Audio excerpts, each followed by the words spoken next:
বাসর ঘরে ঢুকেই সাগর রাগী সুরে বলল, শাড়ির আঁচলে এভাবে ফেলে রেখে বুক দেখানোর মানে কি? আর বিয়ের শাড়ি পাল্টানোর দরকার কি ছিল? বিয়ের রাতে স্বামীর মুখে এমন কথা শুনে তিয়াশা অবাক হয়ে যায়। আজই তার বিয়ে হয়েছে সাগরের সাথে। বিয়ের রাতে স্বামীর থেকে এরকম কথায় চমকে ওঠাই স্বাভাবিক। আপনার বোন কিছুক্ষণ আগে এসে বলে গিয়েছিল শাড়ি পাল্টে সাধারণ শাড়ি পরতে। তার কথা মতোই আমি শাড়ি পাল্টিয়েছি। আমার একা বসে থাকতে থাকতে কখন শাড়ির আঁচল সরে গেছে খেয়াল করিনি। সাগর আবারও রাগী গলায় বলল, বিয়ে তো আমার বোন করেনি যে বোনের কথাই চলবে? তিয়াশা এবার অবাক হয়ে যায়, কি বলবে বুঝতে পারে না। মনে হয় সব স্বপ্ন ধূলিসাৎ হয়ে গেল। তার বাবা মা জোর করেই তাকে এই বিয়েতে বাধ্য করেছে। সাগররা ধনী, সে তুলনায় তিয়াশাদের কিছুই নেই। তারপরও সাগরের পরিবার এই বিয়েতে রাজি হয়েছে, কারণ সাগরের প্রথম স্ত্রী মারা গেছে। আমি তার দ্বিতীয় স্ত্রী, আমি কখনোই এই বিয়েতে রাজি হতাম না। কিন্তু সেদিন আমি ভাত খাচ্ছিলাম, আমার বাবা এসে বলল, বয়স তো বেড়েই যাচ্ছে, আর কতকাল বাপেরটা খাবি? এবার জামাইয়েরটা খেয়ে বাপকে একটু নিস্তার দে। তিয়াশা অনেকক্ষণ চুপ করেছিল। বেশ কিছুক্ষণ পর বাবাকে বলি, বাবা আমি কি এমন করেছি যে আমার থেকে নিস্তার চাচ্ছ? তিয়াশা বাবার মন গলাতে পারেনি। বলেছিলেন, মেয়ে বড় হলে বিয়ে করবে, এটাই স্বাভাবিক, তুই রাজি হবি না কেন? হ্যাঁ, এজন্য আমার চেয়ে 15 বছরের বড় একজনের দ্বিতীয় স্ত্রী হিসেবে তার কাছে পাঠিয়ে নিস্তার পেতে চাচ্ছ তো? ঠিক আছে, আমি বিয়ে করব, নিস্তার দেব তোমাদের। এরপর আমার সাথে বিয়ে হয় সাগরের। বিয়ের প্রথম রাতে আমি বুঝতে পারি কোথায় এসে পড়েছি। সারা জীবন হয়তো স্বামীর গঞ্জনায় সহ্য করে যেতে হবে। সে যে দ্বিতীয় স্ত্রী। সে রাতে সাগর আমার সাথে আর কোনো কথা না বলেই ফ্রেশ হয়ে এসে শুয়ে পড়ে। আমি কিছুক্ষণ বসে থেকে বুঝতে না পেরে বিছানার আরেক পাশে শুলাম। তখনই সাগর চিৎকার দিয়ে ওঠে, এখানে কেন? ঘরে কি জায়গা কম আছে? আমি ক্ষীণ কণ্ঠে বলি, তাহলে কোথায় ঘুমাবো? বাসায় অনেকগুলো রুম আছে, যেখানে ইচ্ছে যাও, কিন্তু আমার বিছানায় না। আপনি যদি একটু কষ্ট করে বলে দিতেন কোথায় থাকবো তাহলে ভালো হতো। আমি আগে আসিনি তো কখনো, তাই চিনি না। আমি উঠতে পারবো না, ভীষণ ঘুম পাচ্ছে। পারলে সোফায় ঘুমাও, চাইলে নিচেও থাকতে পারো, কালকে দেখিয়ে দেবো কোথায় থাকবে। এইটুকু বলে সাগর কাঁথা দিয়ে মাথা ঢেকে ঘুমিয়ে যায়। আমি আর সাহস পাইনি সাগরকে ডাকার। সাগর ঘুমানোর পর আমি সোফায় গিয়ে বসি। হঠাৎ করে কেন যেন মরে যেতে ইচ্ছে করছে। মনে হচ্ছে এই পৃথিবীতে আমার আর প্রয়োজন নেই। না হলে কেনই বা তার বাবা মা তাকে জোর করে একজনের দ্বিতীয় স্ত্রী হিসেবে পাঠাবে? আর কেনই বা সে স্বামীর সাথে শোয়ার অধিকার পাবে না? কি এমন পাপ করেছিল সে, যার জন্য তাকে এই শাস্তি পেতে হচ্ছে? তিশা নিজেকে আর আটকে রাখতে পারে না। শত চেষ্টাও যেন চোখের জল বাদ দিতে পারছে না। গাল বেয়ে গড়িয়ে পড়া পানি তিয়াসের শাড়ি পর্যন্ত ভিজিয়ে দিচ্ছে। তিয়াসা এবার উঠে ফ্লোরে বসে যায়। জানা তো নেই, যদি কান্নার শব্দে সাগর উঠে যায় তাহলে আবার কি করে বসে?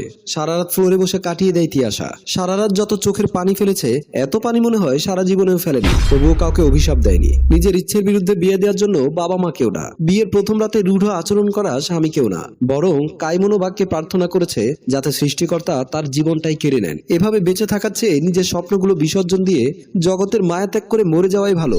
এভাবে কখন যে রাত কেটে যায় আমি টেরও পাইনি। ফজরে আজান শুনে বুঝতে পারি সকাল হয়ে গেছে। ওয়াশরুমে ঢুকে অজু করে নামাজ পড়ি। তারপর অনেকক্ষণ মোনাজাত করলাম। এরপর আবারও বারান্দা যায়। কিছু তো আর করার নেই। এদিকে সাগর তো ঘুমাচ্ছে। এদিকে কিছুক্ষণ পর সাগর ঘুম থেকে ওঠে। তিয়াশা বারান্দায় ছিল, খেয়াল করেনি। সাগর বারান্দায় এসে তিয়াশাকে দাঁড়িয়ে থাকতে দেখে বলে, সকাল সকাল এইভাবে বাইরে দাঁড়িয়ে থেকে নিজেকে সবার সামনে দেখানোর মানে কি? আমার ঘরে কি জায়গা দেয়নি নাকি যে বারান্দায় এসে নিজেকে এইভাবে প্রদর্শন করতে হবে? আমার খুব ইচ্ছে করছিল বলতে, বিছানায় শোয়ার অধিকার দেননি, মানেই তো ঘরে থাকার জায়গা দেননি, কিন্তু আর বললাম না। না জানি এটা শুনে সাগর আরো কি কি করবে। তিয়াশাকে চুপ করে থাকতে দেখে সাগর আরো জোরে বলে, একবার বললাম কথা কানে যায় না? তিয়াশা আর কিছু না বলে ঘরে যায়। সাগর বাথরুমে যায় ফ্রেশ হতে।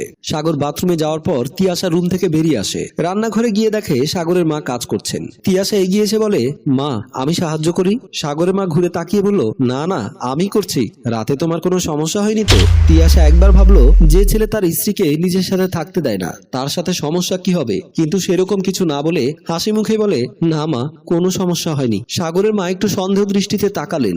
মনে হয় আশা করেছিলেন তিয়াশা একগাদা সমস্যার কথা বলবে। সেরকম কিছু না হওয়ায় একটু অবাক হয়েছেন, কিন্তু সেজন্য কিছুই বললেন না। তিয়াশাকে বললেন, আচ্ছা তুমি যাও, আমি নাস্তা নিয়ে আসছি। মা আমিও আপনাকে সাহায্য করি, তাহলে তাড়াতাড়ি হয়ে যাবে। সাগরের মা এবার হাসি মুখে সায় দিলেন। তিয়াশা জিজ্ঞেস করে, উনি কি পছন্দ করে? কিছুই তো জানি না। সকালে নাস্তা খান কখন? সাগরের কথা বলছো তো? ও সকালে 1 কাপ কফি খায়, এরপর নাস্তা খেয়ে অফিসে চলে যায় 8টার মধ্যে। এখন কি তাহলে কফি দেবো? হ্যাঁ দাও। তিয়াশা খুঁজে খুঁজে সব বের করে কফি বানায়। এরপর সাগরের রুমে নিয়ে যায়। সাগরের দিকে কাপ এগিয়ে দিয়ে বলে, আপনার কফি। সাগর না নিয়ে জিজ্ঞাসা করে, কে বানিয়েছে এটা? তিয়াশা ভয়ে ভয়ে বলল, আমি। সাগর এবার চিৎকার দিয়ে বলে, কে তোমাকে সাহস দিয়েছে আমার জন্য কফি বানানোর? সাগরের চিল্লাচিল্লিতে সাগরের মা এসে জিজ্ঞাসা করে, কি হয়েছে সাগর, এইভাবে চেঁচাচ্ছিস কেন? সাগর তার মাকে বলে, ওর সাহস কি করে হয় যে আমার জন্য কফি বানিয়ে আবার আমাকেই দেয়? কে এত সাহস দিয়েছে ওকে? কি যাতা বলছিস? তোর বউ তোকে দিলে দোষের কি আছে? এজন্য এভাবে চিৎকার করবি নাকি? সাগর আরো উচ্চস্বরে বলে, কিসের বউ? তোমরা নিজেরা আমার বউ বানিয়ে দিয়েছো। আমি বলেছিলাম ওকে আমার বউ হতে। তিয়াশা এই কথা শুনে আর নিজেকে ধরে রাখতে পারে না, দুহাত মুখ চেপে ঢেকে সবার সামনে কাঁদতে শুরু করে। সাগর যেন আরো খেপে যায়। এভাবে ন্যাকামি করে কাঁদার মতো কিছুই বলেনি। কাঁদতে মন চাইলে অন্য কোথাও গিয়ে কাঁদো, আমার সামনে এত ঢগের দরকার নেই। সাগরের মা তিয়াশাকে সাগরের সামনে থেকে নিয়ে আসেন। তিয়াশাকে অন্য রুমে বসে সাগরকে নাস্তা দিতে যায়। এর মাঝে তিয়াশা সাগরের রুমে যায়নি, একা একাই চোখের পানি ফেলছে। সাগরকে বিদায় দিয়ে সাগরের মা তিয়াশার কাছে আসেন। তিয়াশা তখনও কাঁদছিল। তিয়াশাকে আদর করে বললেন, তুমি আমাকে মিথ্যে বলেছিলে, এটা আগেই বুঝেছিলাম। তিয়াশা অবাক হয়ে তাকায়। বললে না যে রাতে কোনো সমস্যা হয়েছে? হয়েছে তো জানি, কি হয়েছে সেটা বলো। তিয়াশা কান্নার জন্য কথাই বলতে পারছে না। সাগরের মা তিয়াশাকে বললেন, দেখো মা, তোমার মানিয়ে নিতে কষ্ট হবে, কিন্তু আমার বিশ্বাস সাগরকে তুমি ঠিক করতে পারবে। আর তোমার যদি কোনো কষ্ট হয় তাহলে তুমি আমাকে বলো, কিন্তু সাগরকে কিছু বলতে যেও না। তিয়াশা এবার শাশুড়িকে প্রশ্ন করে, আচ্ছা মা, ওনার কি হয়েছিল বলবেন কি? আমি আসলে হুট করে বিয়েটা করে ফেলেছি, কোনো প্রকার প্রস্তুতি ছাড়াই, তাই তেমন কিছুই জানি না। শাশুড়ি বলল, হ্যাঁ অবশ্যই, স্ত্রী হিসেবে তোমার তা অবশ্যই জানা উচিত। সাগর আগে কতটা খারাপ ছিল তুমি কল্পনাও করতে পারবে না। ভাবতে পারো মা কেন তার ছেলেকে খারাপ বলবে?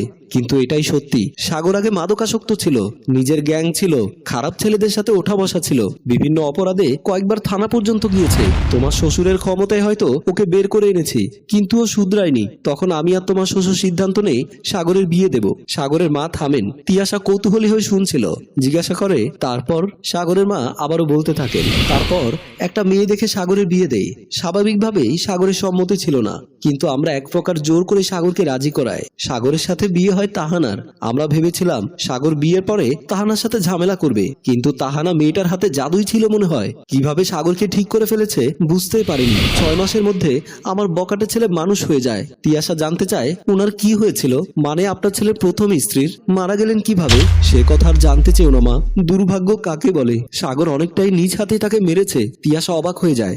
নিজ হাতে মেরেছে মানে? সাগর আর তাহানার সংসার খুব ভালো চলছিল। সাগর খারাপ পথ থেকে ফিরে এলেও তার রাগ ছিল বেশি।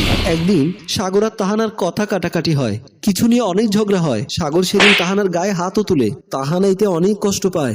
যাই হোক, এক পর্যায়ে আমরা অনেক বুঝালাম। তাহানা বলে সাগর যতদিন ক্ষমা না চাইবে ততদিন সে এই সংসার করবে না। সাগরও বলে সে ক্ষমা চাবে না। এরপর তাহানা বেরিয়ে যায় ঘর থেকে। সাগরের মা শাড়ির আঁচলে চোখ মুছেন। তিয়াশা শোনার অপেক্ষায় থাকে। সাগরের মা বলতে থাকেন, সে রাতেই তাহানা বেরিয়ে যায়। আমি আটকাতে গিয়েছিলাম, কিন্তু সাগর আমায় বাধা দেয়। পরের দিন সকালে খবর পায় তাহানা রাস্তায় অ্যাক্সিডেন্ট করেছে, হাসপাতালে ভর্তি। সাগর তাহানার সাথে যতই খারাপ ব্যবহার করুক না কেন, তাহানাকে সত্যিই ভালোবাসতো, তাই সে সবার আগে ছুটে যায়। এর কথায় আমরা আশ্বাস পাই। সাগর তাহানার হাত ধরে একইভাবে বসেছিল। রাত 8টার দিকে তাহানার প্রথম কথা বলে। প্রথম কথাটাই ছিল সাগরের উদ্দেশ্যে, কালকের জন্য সরি। সাগর বলেছিল, সরি তো আমি, আমার জন্য এত কিছু হলো, ভুল কিছু করলে ক্ষমা করে দিও আমায়। সাগর একটু রেগে গিয়ে বলে, কি যাতা বলছো? ডাক্তার বলেছে তুমি সুস্থ হয়ে যাবে।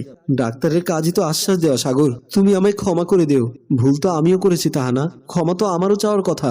তাহানা মুচকি হেসে বলেছিল, তার মানে কিছু মনে করনি তো? সাগর জবাব দেয়, আরে না, দোষ তো আমার। তাহানা হাসির পরিধি আরো বাড়িয়ে দেয়, শক্ত করে চেপে ধরে সাগরের হাত। দ্রুতই ডাক্তার এসে সব চেক করে, সবাইকে বের করে দেয়। কিছুক্ষণ পর এসে জানায় তাহানা আর নেই। সাগরের হাত ধরে তাহানা চলে যায় ওপারে। তিয়াশা শাশুড়ির দিকে তাকায়। সাগরের মা বলেন, এরপর থেকে সাগর কেমন জানি বদলে গেছে। প্রথম কয়েকদিন কারোর সাথে কথা বলতো না, একদম একা একা থাকতো, অফিসে যেত না, কোনো কাজ করতো না, সারাক্ষণ নিজের রুমে বসে থাকতো, কখনো তাহানার ওড়না নিয়ে, কখনো জামা নিয়ে, কখনো বা অন্য কিছু নিয়ে। এরপর আমাদের জোরাজোরিতে একটু স্বাভাবিক হয়, অফিসে যাওয়া শুরু করে, কিন্তু তাহানার স্মৃতি ভুলতে পারেনি কখনোই, এমনকি এখনো না। তিয়াশা অনেকক্ষণ পর কথা বলে, জানি না মা, যে মানুষটা ওনাকে স্বাভাবিক করেছে তার স্মৃতি ভোলা এত সহজ না। হ্যাঁ, কিন্তু গত কয়েকদিন ধরে সাগর আবার আগের মতো হয়ে যাচ্ছে, আবারও মাদক নেওয়া শুরু করেছে, দেরি করে বাসায় আসে, আমাদের সাথে একদমই কথা বলে না।